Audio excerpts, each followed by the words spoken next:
All right, what's up, guys? So I'm just gonna say welcome to the new home of all tennis talk and content. Hopefully you guys stay with me for the long haul. But so the name I'm coming up with is the Slice Dudes Tennis Show. Yes, it is very bad, but so my name is Tyler, and hopefully this will become the a new consistent tennis YouTube channel that brings in content, news, and I'll try to input my overall thoughts on the game myself. Just the first main topic that you got to discuss is just what is going on in the ATP tour right now with just all kinds of racket abuse, racket smashing. I mean, people chucking their rackets at ball kids. I mean, not saying it's on purpose, but it's happening. So you got to take some responsibility with that. And then, of course, I mean, even just smashing your racket on the umpire's chair, like what is going on and why is this just such a I mean, it's just crazy to me that I mean, I get it. Tennis can it's an individual sport. There's not a lot of people you can just talk it out with, which can help in team sports that can bring down frustration.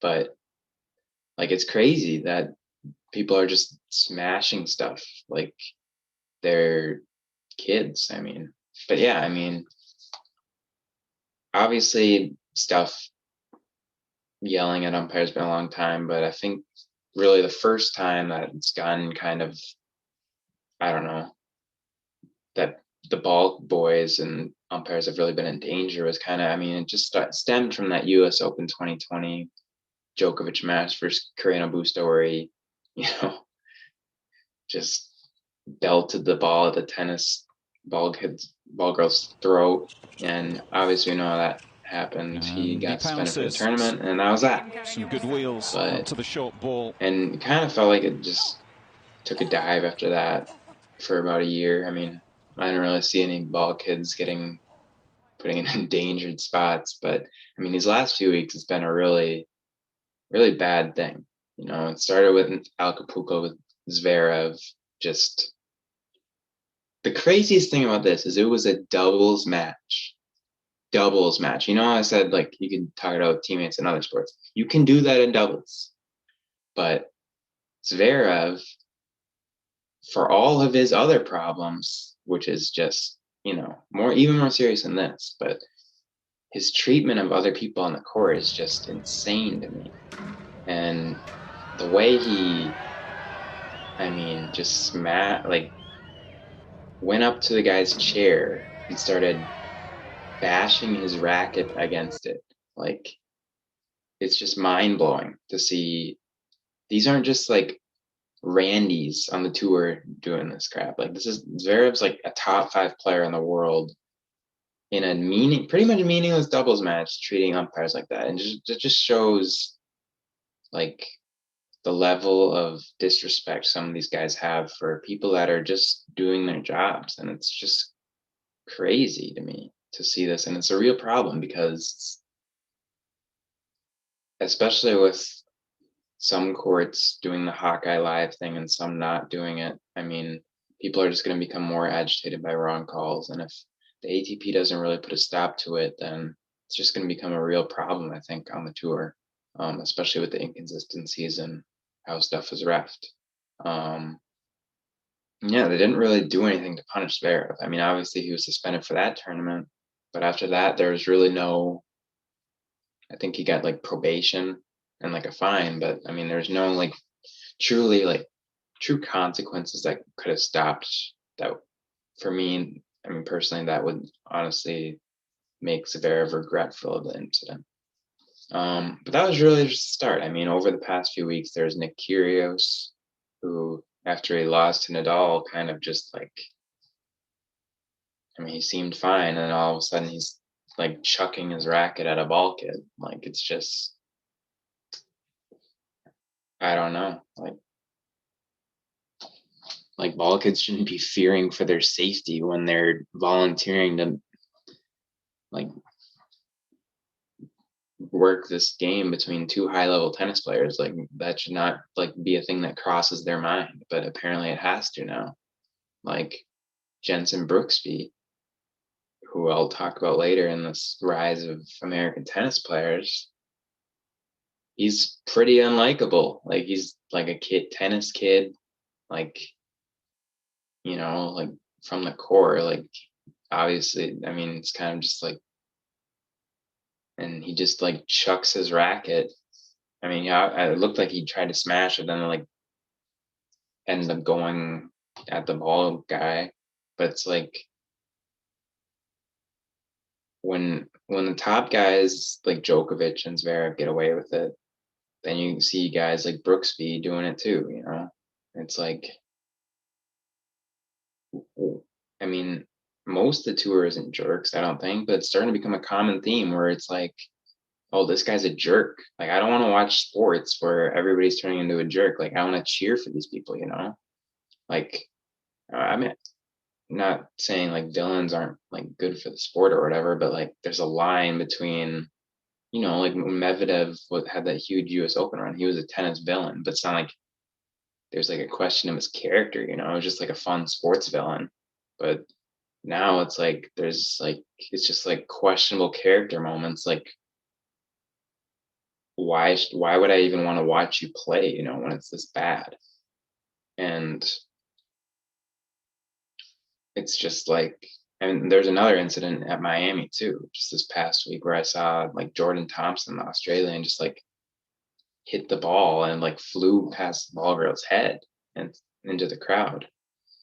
But yeah, it's becoming a real problem where it's like ball kids just, I don't know, like it just feels like they're not safe at games, which is just, or matches, which is just insane. But yeah, I mean, it just kind of all stems from it just not being adequately punished by the ATP. And hopefully that, I mean, could be a stop put to it. But it's like, I just don't find these players being all that regretful, which is disappointing because I want to love all these players. I mean, I don't think tennis players get a lot of love. I mean, for how much of a grind they go through. It's probably one of the most demanding sports there is. But yeah, it just sucks to see some of these guys just not be very rootable. So yeah, hopefully it can change, but I don't really see it stopping anytime soon when it's not being punished. So moving on to the next guy who's been on fire to start. He's been on fire all of his career, which is Rafa Nadal. But really this year he was, I think, 20-0 before losing to Fritz in Indian Wells final. And it's just disappointing because, I mean, at age 35, going so strong. I mean, no Djokovic really in the picture. Like, it felt like he could actually have a run at being world number one again this year.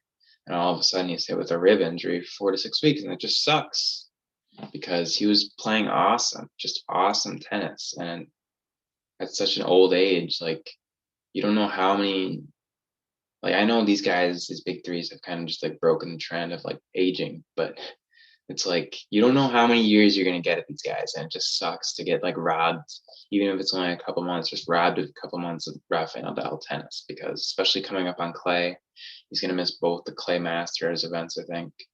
I mean, it sucks because he could have really had a good shot at being a world number one again, and he was just playing awesome, awesome tennis. I mean, he beat Medvedev twice, like lost to Fritz in that final. I mean, they were both injured clearly, but yeah, just wanted to have a little anecdote on Nadal and how much it sucks to see your favorite players injured, because when they're as old as Rafa is, you just don't know how long you're going to have them. But hopefully it doesn't affect his long-term future very much at all, and he'll be back and ready to go because I love watching the dude play. All right, so speaking of number one tennis players, after Ash Barty retired, it's confirmed now that Iga Swiatek's going to be Swiatek. I think that's how you pronounce it. I should know this. My bad. But looks like she's the new number one on the WTA tour, which is just, it's believable but unbelievable at the same time. So I mean, she burst on the scene at 19, kind of out of nowhere to win Roland Garros when she did. She's obviously she was a young prospect at the time, but it was just so fast, and you see the struggles that later, like, Raducanu and, to I guess a lesser extent, Leila Fernandez has been having post their major wins. Like, it's just crazy to see Iga just keep going up after that. Like, she hasn't. I mean, she took a little step down in the summer, I guess, but not real. I mean, clearly not too much, because she's world number one. But like, it's just crazy that she's been on such an upward slope, and it just shows how special a tennis player she is. Because when she started, it was like clay, clay, clay, clay, clay, and now she's just dominating these hardcore tournaments. She dominated Doha, dominated Indian Wells, and now she's dominating Miami. It's just, she's doing so much at the age of 20 years old. Like, on her A game, what really hurts her when she's playing is just errors. When her forehand misses, she's all over the place with that. But when she's on, I just don't know if there's anybody that can beat her. Like, you're looking at Osaka maybe when she's like on her very A game. But I think that's honestly, when Iga's at her best, it's very scary for the opponent. And when you have the best A game of anybody at 20 and not really shown any injury, a la BB Andreescu injury issues, knock on wood, like, it's very scary for the WTA Tour. And I know it's a crazy place on the women's tour. Anything can happen, but it's just cool to see a new dominant force kind of stem up, and we'll see how it continues with the clay court season coming up and the conclusion of Miami here. Because, like, I mean, she's playing a grind schedule too. Like, she's not really taking that part-time schedule, so she could really kind of pull away with this thing this year, and it's going to be a exciting journey to look at, because yeah, she's a very exciting player, and it's good for the tour to have such a great ambassador. Just um coming off of that last segment, it's good to have actually good ambassadors, and there's a lot of them. I said, try to highlight some of those issues that was going on. Another thing that's been interesting lately is I'm an American, so I have an inherent bias to look at American players and cheer for them. And lately, the American men are like coming on, and it's been a while. Like, really, my whole life, I haven't really had. I mean, Roddick was there. I mean, I was very young when Roddick was like at his peak, so I don't have like a grand, like, connection with him. But then it was like John Isner, Sam Querrey, Jack Sock there for a little bit, who's on a little bit of a comeback tour. But like, there wasn't like a lot of like American tennis players you could grasp onto. But now it's like, there are like a lot of guys. Like, I mentioned Brooksby earlier. Yuck. Like, I don't enjoy cheering for him actually, but just had to mention that he's American. But I want to like him, but I just cannot stand him. Sorry. Maybe he'll change, but as of now, I can't stand the guy. Then you look at Taylor Fritz, who's been kind of like that guy lately, last couple of years. I mean, and he just won Indian Wells, beat Rafa, injured Rafa, but he was also kind of nursing an injury too. But, Taylor Fritz stepping it up. Tommy Paul kind of on the upwards trajectory again in that top 40. Francis Tiafoe has been around a while now. I mean, he's been floating around that 20s to 40 range for a while. Hopefully this year he can take that next step and burst into the top 20, which would be awesome, because he's got all the potential in the world to me. And then the other guys, like other young guys that have been stepping up, Corda, and Mackie McDonald. I mean, all 5 of those guys are in the round of 32. And that's not even mentioning Opelka too, who's been great for a while. So yeah, you're looking at American tennis that's kind of been the brightest future that we've had in since God, even before I was even like a fetus, like we're looking at like the 90s that they were like American tennis was this hot. So yeah, it's been great. I talked top 10 or top Tiafo trying to take that next step, and who can really take that next step into, the top 10-ish thing. I think Fritz definitely has the consistency and the game to get up there. It's kind of wishful thinking to see Tiafo up there. I just don't know if he has consistency yet, but I mean, he's still young. Like, there's no reason why Tiafo can't develop into a more consistent player to get up into those top 20. I mean, if Felix and Chapo, the Canadian guys, can get up there, I don't see why Francis can't, So I'm looking for, I've been a Francis fan for a long time now. So I'm hoping he kind of took a little bit of a step back these last 2 years, but he's definitely on the right trend currently. And as much as I hate to say it, I think Brooksby could definitely, I think he just plays such an annoying game.